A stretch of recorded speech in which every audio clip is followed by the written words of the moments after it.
On pensait quitter une ville touristique. Et on a retrouvé le Vietnam le plus authentique. On quitte Nha Trang pour Tuy Hoa, dans la province de Phuyen, dans ce que les Vietnamiens appellent une limousine. 8 € chacun, mais quel confort. Siège massant, énormément d'espace pour les jambes, prise pour recharger le téléphone. On recommande.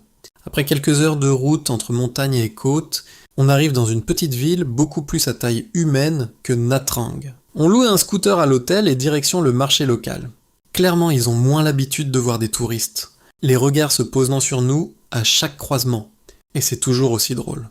Pause déjeuner au coin de la rue. 1 € chacun pour des nems traditionnels dans une galette de riz. Tu connaissais? On prend ensuite la route vers l'église de Man Lang. 1 heure de scooter. Magnifique pour les paysages. Un peu moins pour les camions qui foncent en klaxonnant. Mais l'arrivée vaut clairement le détour. Une église avec une impressionnante charpente en bois, héritage du catholicisme datant de 1892, encore en parfait état. Ici, on marche clairement sur les traces de l'histoire du Vietnam. On reprend la route vers Gan Dadia. Les paysages changent sans arrêt. Rizières à perte de vue, routes décorées de drapeaux et petits villages isolés. Et là, des formations rocheuses volcaniques face à la mer, vestiges géologiques uniques dans la région. On dirait des escaliers géants posés dans l'océan. L'accès officiel coûte 1,50 €. Mais comme l'argent ne profite pas vraiment aux locaux, on vous conseille plutôt de passer par le bord de mer en contrebas, la vue est encore plus belle, et on arrive directement sur les formations rocheuses. Le retour se fait de nuit. 1 h 30 de trajet. Et honnêtement, on ne recommande pas. Entre les camions qui vous frôlent et les petits pièges sur la route, l'expérience devient vite stressante. On rentre épuisé, mais invité à un anniversaire local. Impossible de refuser.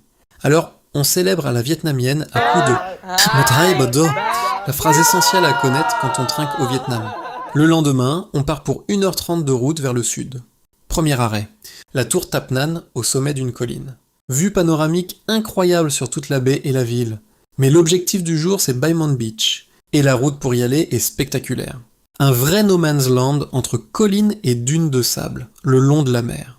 Les routes sont droites, la circulation quasiment inexistante pendant 1 h 30.